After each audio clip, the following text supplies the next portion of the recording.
Welcome, students.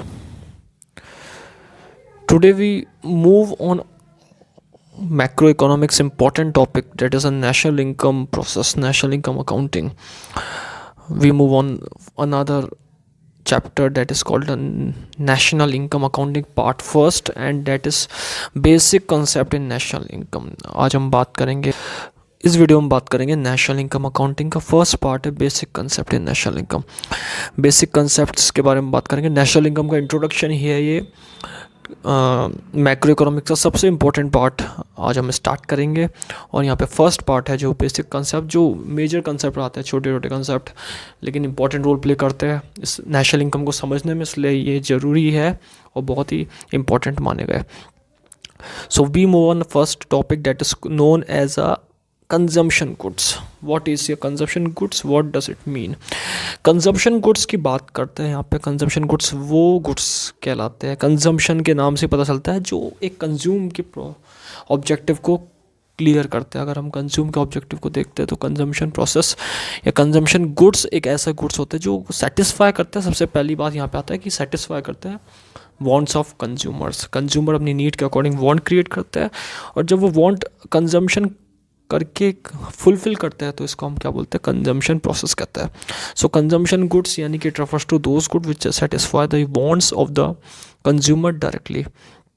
Consumer के wants को satisfy करने वाली ही गुड्स कंजम्पशन गुड्स कहलाते हैं। These are not use in the production of other goods. सबसे इंपॉर्टेंट बात है, ये अदर गुड्स के प्रोडक्शन में यूज़ नहीं होते, क्योंकि ये फाइनल गुड का नेचर होता है और एक तरीके से सीधा डायरेक्टली कंजम्पशन के पर्पस से करा जाता है, तो that is called a consumption good.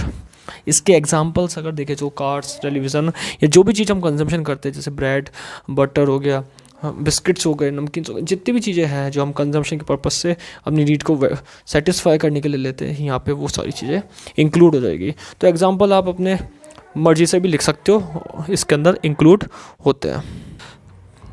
Second आते हैं यहाँ पे कैपिटल गुड। अब ये गुड आते हैं जो कैपिटल की फॉर्मेशन में हेल्प करते हैं, यानी capital goods are those goods which help in formation of capital. अगर बात की जाए बिजनेस के पॉइंट ऑफ व्यू से, तो यहाँ पे देखा जाता है कि किसी भी अनदर गुड्स को प्रोड्यूस करने में जो गुड्स हेल्प करते हैं, that is called a capital good. For example, production capacity को इंक्रीज़ करने के लिए मशीन्स का यूज़ करते हैं, बिल्डिंग्स का यूज़ करते हैं, टूल्स का यूज़ करते हैं, सो वो कैपिटल गुड में इंक्लूड माने जाते हैं। So capital goods are those goods which use by the one business to help another business produce consumer goods. Consumption goods जो होते हैं उनको क्रिएट करने के लिए जो टूल यूज़ करा जाता है, जो चीज़ यूज़ करी जाती है, जो थिंग्स यूज़ करी जाती है, उसको हम यहाँ पे कैपिटल गुड्स के नाम से जानते हैं। और कैपिटल गुड्स बहुत चीज़ों को इंक्लूड करता है, like buildings, machinery, tools etcetera, इन चीज़ों को इंक्लूड करता है। So these good help in adding the production capacity. Production capacity को क्रिएट करना, प्रोडक्शन अनदर गुड्स को क्रिएट करना, या ऐसे कह सकते हैं कि रॉ मटेरियल को कन्वर्ट करना फिनिश प्रोडक्ट में, जिसके थ्रू होता है, उसको हम कैपिटल गुड्स के नाम से जानते हैं। नेक्स्ट यहाँ पे आता है इंटरमीडिएट गुड। इंटरमीडिएट गुड्स जो होते हैं as a raw material production process में काम में आते हैं और अदर गुड को क्रिएट करने में हेल्पफुल होते हैं। So intermediate goods are those goods which used as a raw material for the production of another good. किसी भी दूसरे गुड्स को प्रोडक्शन करने में इंटरमीडिएट गुड्स का इंपॉर्टेंट रोल होता है। फाइनल गुड्स कहलाते नहीं है, लेकिन ये इनका जो कन्वर्जन होता है वो फाइनल गुड्स के लिए ही होता है। So they are not final goods but as they are not fit for consumption. Consumption के लिए फिट नहीं है, लेकिन ये as a raw material production के लिए फिट माना जाता है। एग्जाम्पल अगर देखा जाए तो कॉटन, शुगर कैन, जो हम शुगर कैन का यूज़ करते हैं शुगर और जैगरी के लिए, तो for the purpose of sugar cane का यूज़ करा शुगर और जैगरी क्रिएट करने के लिए, डेट इज़ इंटरमीडिएट गुड। इसको हम इंटरमीडिएट गुड्स के नाम से जानते हैं, जो एज रॉ मटेरियल दूसरे प्रोडक्शन प्रोसेस में कन्वर्ट होने के लिए इनपुट के फॉर्म में आए हैं। इसी को हम इंटरमीडिएट गुड्स के नाम से जानते हैं।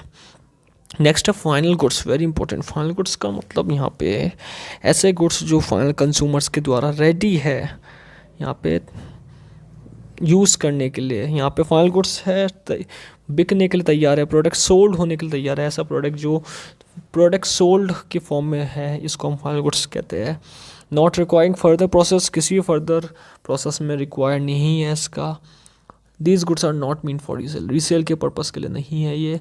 एग्जाम्पल अगर देखा जाए तो television, microwave, mixer grinder etcetera, ये कंज्यूमर के लिए, यहाँ पे सोल्ड के लिए मार्केट में है, और जब सोल्ड हो जाएंगे, कंज्यूमर यूज़ करेगा, तो कंजम्पशन गुड में कन्वर्ट हो जाएंगे। सो फाइनल गुड्स और कंजम्पशन गुड्स में भी यहाँ पे डिफरेंस होता है कि फाइनल गुड्स वो गुड्स होते हैं जो रेडी फॉर सेल और रेडी टू सेल, और यहाँ कंजम्पशन गुड वो गुड होते हैं जो कंजम्पशन के पर्पस को लेकर क्रिएट होते हैं। नेक्स्ट यहाँ पे बात की जाती है कैपिटल फॉर्मेशन प्रोसेस। क्या होता है, जिसमें हम, एक प्रोसेस है जिसमें हम स्टॉक ऑफ कैपिटल क्रिएट करते हैं ओवर टाइम टू टाइम, यानी कि हमने स्टॉक लेकर आया, फिर उसको सोल्ड करा, फिर कैपिटल फॉर्मेशन करा, फिर कैपिटल इन्वेस्ट करी, फिर वापस से टाइम टू टाइम यहाँ पे स्टॉक में इन्वेस्टमेंट करना ही कैपिटल फॉर्मेशन में आता है। So it is the process of gradually increasing the stock of capital over time. ये स्टॉक ऑफ कैपिटल को इंक्रीज करना, मनी को इन्वेस्ट करके, that is the capital formation. Factor cost की बात की जाए तो यहाँ पे it refers to the earning obtain by the owners of factors of production in the exchange of providing factor services to the producer. Factor production basically समझते हैं, उनसे जो अर्निंग होती है उसको, अर्निंग को एक्सचेंज करना फैक्टर सर्विस के द्वारा, यही फैक्टर कॉस्ट होती है। यानी कि फैक्टर प्रोडक्शन के एक्सचेंज में फैक्टर सर्विस देना, for example land, labour, capital, technology, entrepreneur, इन सबको इनकी सर्विसेज प्रोवाइड करना, लैंड पे रेंट प्रोवाइड करना, लेबर को वेजेस प्रोवाइड करना, कैपिटल पे इंटरेस्ट प्रोवाइड करना, और टेक्नोलॉजी पे इंटरेस्ट प्रोवाइड कराना। तो ये सारी चीज़ें किस में आती है, हमारी फैक्टर कॉस्ट के अंदर इंक्लूड होती है। सो फैक्टर कॉस्ट वही होती है जो फैक्टर प्रोडक्शन को सेटिस्फाई करती है, और फैक्टर ऑफ प्रोडक्शन का एक एक्सपेंडिचर कहलाता है। Basic price refers to amount of producer receive from a purchaser for a unit, thing and service provided as output, less any tax due, any subsidy on that unit as a result production or sale।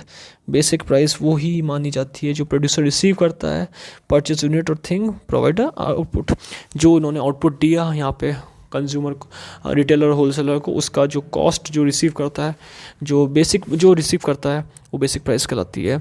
Market में ना product यहाँ पे production process से create करा producer ने, और उस production process से जो प्रोड्यूसर ने प्रोडक्ट क्रिएट करा, उसको प्रोडक्ट को यहाँ पे होलसेलर और रिटेलर को प्रोवाइड करता है।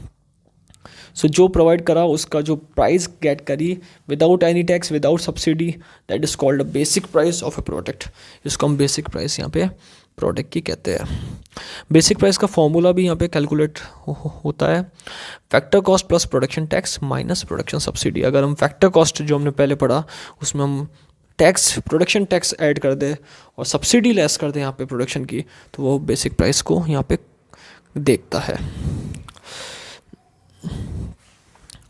इसके बाद बात करी गई है मार्केट प्राइस की, और मार्केट प्राइस किस तरीके की होती है। मार्केट प्राइस जो कमोडिटी यानी कि गुड्स मार्केट में सोल्ड होते हैं, जिस प्राइस पे उसको मार्केट प्राइस कहते हैं, या ओपन मार्केट में जो उसकी वैल्यू होती है। ओपन मार्केट यानी कि ऐसा मार्केट जिसमें बायर सेलर इंगेज होते हैं प्रोडक्ट को यहाँ पे एक्सचेंज करने के लिए, एक्सचेंज मैकेनिज्म को लेकर। So the market price of A commodity is the price at which it sold on the open market. जिस मार्केट में जो प्राइस है किसी प्रोडक्ट की और वो सोल्ड हो रही उस प्राइस पे, that is called market price.